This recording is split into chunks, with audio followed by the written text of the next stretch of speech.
good to treat other people the way you would like to be treated yourself. It's like a golden rule, and there's a reason for it. And that reason is that we're connected in some strange way that we don't totally understand. And unless you are good to other people around you, unless you're kind and friendly and warm and loving, you're not going to enjoy this life. You're just not. You're going to be problems everywhere you go. You're going to have problems everywhere you go. You got to figure out a way to enjoy this life. It's not because of Jesus. It's not because of Moses. It's not because of anybody that may or may not have ever existed. It's because that's how you fit in better in the world. That's how you stay positive. And it doesn't have to be some that was written 5,000 years ago on animal skins. That doesn't have to be the golden rule because it's old. That's dumb. We need to figure out, like, now, today, what is, the best way to live your life? What is the, there's got to be ways you can be putting forward the most positive energy. I mean, we know objectively what's causing pollution. We know objectively what's causing birth defects, and we're taking in too much chemicals and not enough vitamins. We know objectively all this stuff. We know how to organize our world, and yet we don't do it. We know how to organize our health, and yet very few people do it. We know all these things. The right path to, like, being like a happy, healthy person is to do all the shit that we already know you're supposed to do. Take care of your body, take care of your health, take care of your mind, your stress, meditate, be kind to people. We all know that. I mean, you ask anybody, they know how to get by and to be the most evolved version of you that you can be. I mean, it's not like a magical checklist. If you talk to people about it, you said, okay, here you got a person, you want to improve them. What are the things that you're going to do to them? Okay, well, if I was a life coach, the first thing I would say is this guy's got to get on a diet that makes him healthy. I don't mean a diet just to lose weight. I mean just healthy foods in your body. Many vegetables. Vegetables, a lot of good quality protein, a lot of water. Stop the sodas, stop the bullshit. Start working out your body and get a better sense of, like, how this machine feels when it's moving, it's flowing better, there's less tension in it, your mind feels like relaxed, and you enjoy every single moment of the day better. Step one, everybody knows that step, right?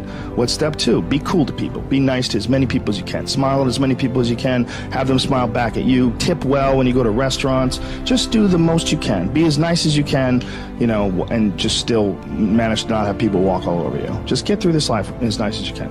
What else? Do what you want to do with your life, right? Don't go be doing something you don't enjoy. Don't do something don't get locked into, a car that you can't afford and doing something crazy because you need the money. Don't do that. Do what you want to do. Do what the is it that you really want to do. Because if someone else is doing it, you can do it. I mean, everybody makes their own path through this world, but a lot of people don't follow the path that they really feel pulled to. Just for whatever reason, they got negative programming. When they were kids, someone told them they couldn't do it, or told them to take the shortcut, or take the shore route. That's a sad thing, man, when you talk to dudes, especially like talented dudes, and they don't follow up with what they want to do, A bunch of people that will say, yeah, well, I have a family, so, it's a great idea for you to just go out there and go crazy. I have people to support. You need to listen. Stop saying that. Stop saying any of those things. Every single person who has ever done anything worthwhile or exceptional or difficult or extraordinary, anyone, whether it's great artists or authors or mathematicians or whatever it is, everyone encounters difficulties. There is no easy road. It does not exist. It is impossible. Everyone has issues. If you have time to pursue a hobby, if you have time to do anything in your life, you can better yourself. And here's one way you never better yourself. When you come up with excuses for why other people are successful and you're not. That is dangerous. When you give yourself an escape. Yeah, well, that's easy for you to say. You do this, you do. Trust me. Everybody has a hard road. I wanted to jump out a window several times during my young life. I wanted to jump in front of a train and just end it because it's too much pressure. Not really. But you know what I'm saying. Theoretically. We all go through hard times. We all go through depression. We all go through doubt and moments in your life where it's really difficult and you're trying to figure out what your path is going to be. It's hard as But Stefan and I were talking about this before the podcast starts, that is what makes you a person. And those difficult moments are what build your character. Show me a great man who's the son of a great man. That's what we're saying. These kids that are born billionaires, you're You're never going to be a self-made person.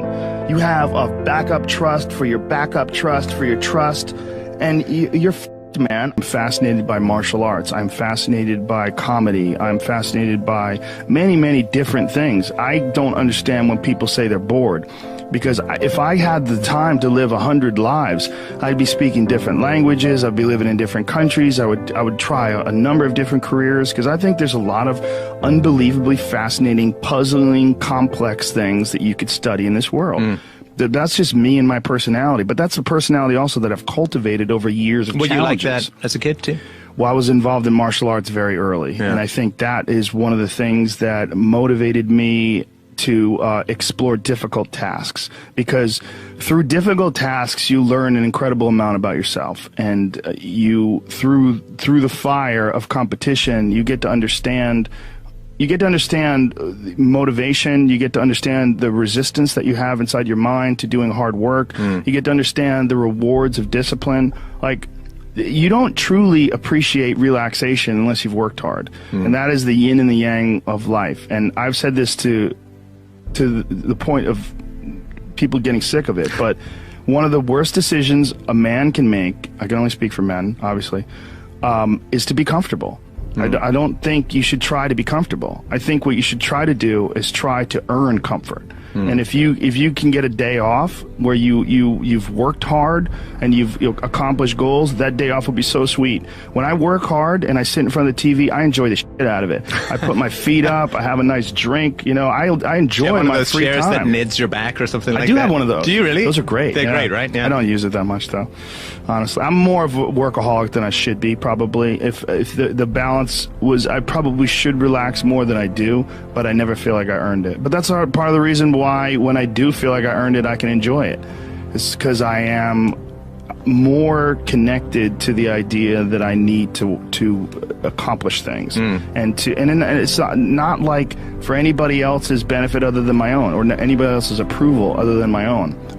When I have a task, whether it's today I'm going to write 1,000 words, or 2,000 or whatever the number is. If I don't do that, I write things down. Like, I'll write down a list of things that get accomplished that day. And if I don't accomplish that, I'll get sick. Like, it'll drive me crazy. If I can't fill out that list, that drives me nuts, but that's what led me to be a championship level martial artist. That's what led me to achieve it's like that. It's the reinforcement of those goals, like understanding that you can achieve those goals. It's going to be difficult. You're going to push through the difficulty, and then you're going to understand what difficulty truly is, and how much of it is just mental, how much of it is just in your mind, this adversity to difficult task or to struggle. And a lot of people have that. They're scared. They're scared of complications. They're scared of failure. Failure is a big one that people are afraid of, but failure is one of the most important things you could ever have as far as like the motivation to do things differently. One of the reasons why I think that I'm good at friendships and relationships is because I've failed at them in the past. One of the things that I'm good at comedy is because I've bombed on stage. One of the reasons why I'm good at work is because I've been a shit worker in the past, and I know the feeling of failure, the feeling of shame, of being like a weak, non-motivated, lazy person. That's a weak feeling. You don't respect yourself. And I have this phrase that I use all the time to people to try to motivate people. I say that be the hero in your own movie. Pretend that if your life was a movie and your life started now, what would the hero do? What would the person that you respect do? What would the person that you admire, person that inspires you, what would they do? Well, do that and if you do that, you slowly build momentum. You today I did what I wanted to do. Today I started a class in yoga. I did this. I did all these things that I was saying I wasn't going to do, and now I feel momentum. And momentum is a very important point in people's lives. That's why some folks don't like to take days off, because they feel like they're losing momentum, and they sort of have to restart the wheel up again after a vacation. And there's a lot of folks that live life on a cushy cloud of marshmallows and bullshit, and then one day something goes wrong. And I mean, that's why spoiled kids are so sad. Like a spoiled young boy is one of the saddest things ever. A young boy that becomes a man and can't take care of himself, and his dad has to keep on rescuing him. His dad has to keep on bailing him out of situations and giving him money. I've met guys like that, and that is a crippling affliction when they don't have the character themselves to be able to get by in life. They constantly need someone to help them and bail them out. Even as a grown man, I've met guys in their 40s that still need help from their parents. I'm like, what the man? You're never going to get it right, because somewhere along the line they didn't face enough of the adversity to realize that there's sometimes you just got to get up and get shit done. There's sometimes where you have to pull yourself up and you have to push forward even if you want to stay in bed. And if you don't do that and you just keep calling on your daddy and your daddy keeps rescuing you, you never develop those tools. You never develop that ability to recognize what you're doing wrong with your life.